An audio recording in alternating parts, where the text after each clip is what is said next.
layers of that, and sometimes, when you put in too much too, there's a tendency for people to see this layer but then miss that second layer or third layer, and especially on visual films, because it's not really real, therefore people don't have that sort of context of reality to base it on, and something about these kind of films on another world, whatever, where you're kind of like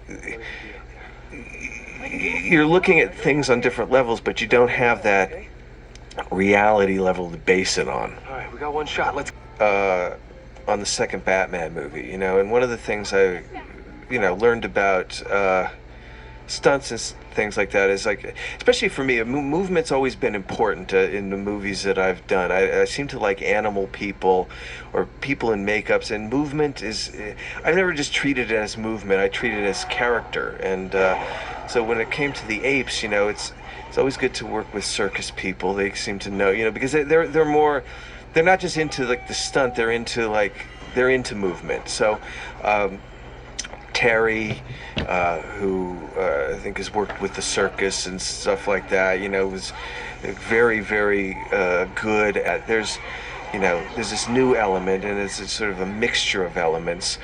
We wanted to get that kind of scary, there is something nightmarish to me about that's just more of a feeling than it is something that's something intellectual. So this sort of wave of lopers just felt like a weird nightmare to me, and we did a lot of this out there in the desert, live, and just with, again, we tried to do it all without as many tricks as possible. Live people doing it. We had some wires and things, but even that, a lot of time with conveyor belts, and just trying to make it as simple as possible and real, all out there. That level that I consider artistic artists, because they're not, again, approaching everything literal. They're approaching it from a feeling. So when I sort of say like that sort of nightmarish quality of the flying monkeys or the loping, this sort of just sea of this sort of wave coming at you, they get it. He gets it, and it's like he's approaching it on a technical level, but it's also on an artistic level, that's where I respond to. And because it's like a dance, it's like and again, you're making a film which you hope is an artistic endeavor, so you want it to enter into it on every level. And again, movement is not just about movement, it's part of the character of what the apes are, therefore the movie is. A sequence like this, it is like when you're a child playing just on a grand level. I mean, I used to fight with the kids in the neighborhood like this, but on a much smaller scale, It did make me laugh every day to see, here you're seeing humans and apes, fighting it out, and it just somehow, it does go back to that kind of old-fashioned movie thing that I don't know. That kind of energy keeps you going. We looked at, I didn't realize this at the very beginning, but after watching a few samurai films and after getting into ape movements, and that stillness and that kind of standoff, and then slow, then butted up to very, very quick, powerful, brutal movements, was very much Japanese, very Japanese. Was very.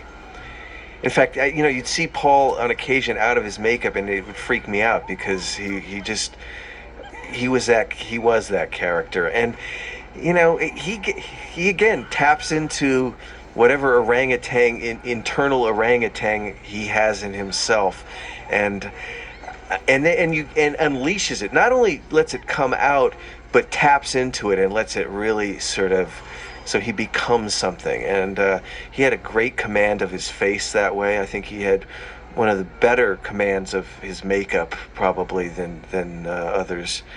And because that makeup, they all, like, half the time they couldn't hear each other. They'd be sitting down, be doing a scene, and somebody do a line, and then there'd be this long pause, and I'd go, "What's going on?" Did somebody say something? They couldn't hear each other. They couldn't know if they're. Oftentimes they thought they were doing something when in fact their mouths weren't really even moving. So it's an odd form of acting for everybody. So they were all impressive that they even made anything kind of work with it. Very funny. I mean, most people that are funny I find are very complicated and have a lot of emotion and go through a lot of. I find them to be actually very deep people, and I relate to them because they feel they've got humor. They see the light and the dark. They feel the pain of things, and I respond to people like that. And he seems to be somebody who's like that. Favorite because he made he made his mouth move and everything. He got full range of expression, which I know for Rick was a good deal. But everybody. That's a great thing about actors. They all are different. They all bring their own unique charm to it, and for me, that's what I like. Especially a film like this is all about that, and you just sort of go. I don't really see a lot of everybody's films, so I don't really know. I don't like study their films, especially on something like this.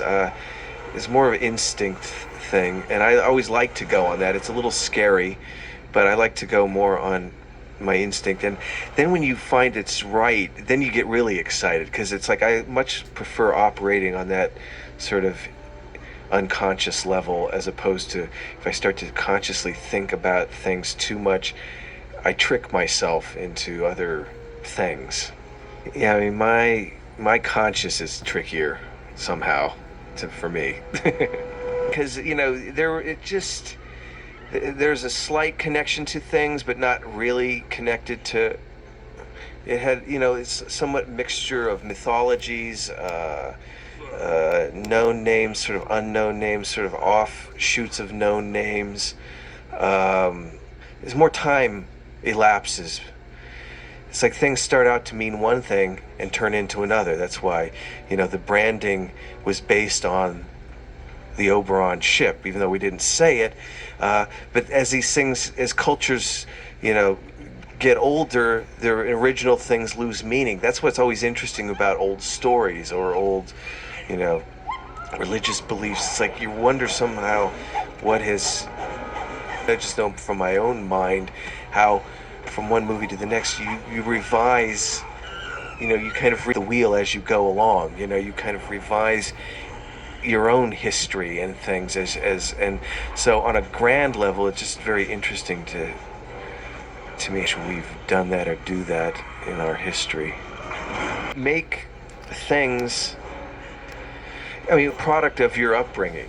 Everybody. That's why people say, well, you always seem to delve into things from your childhood or whatever. The fact is, well, doesn't everybody? Because not that that's only where you live, but everybody is a product of your own upbringing. So when I want to do something, there may be many different perverse or weird reasons for wanting to do that. It could be a reaction, it's usually both a reaction to something and against something. I find myself, I'm drawn to, it's like what I was saying about chimps. It's like there's something good and evil about them. And I like that juxtaposition of being drawn and being scared, of liking something and not liking something all at the same time.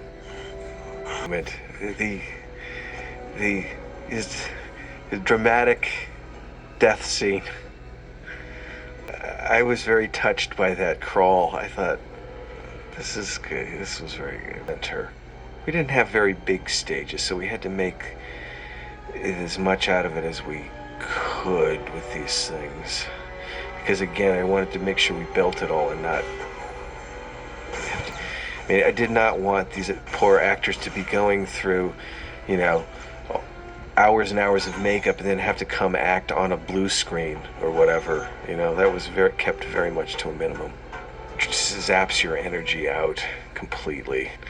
The product of my land of the lost upbringing. You should at least be grateful that H.R. Puffin stuff doesn't show up. My friend. always be careful. I have to sometimes stop myself from making that even worse.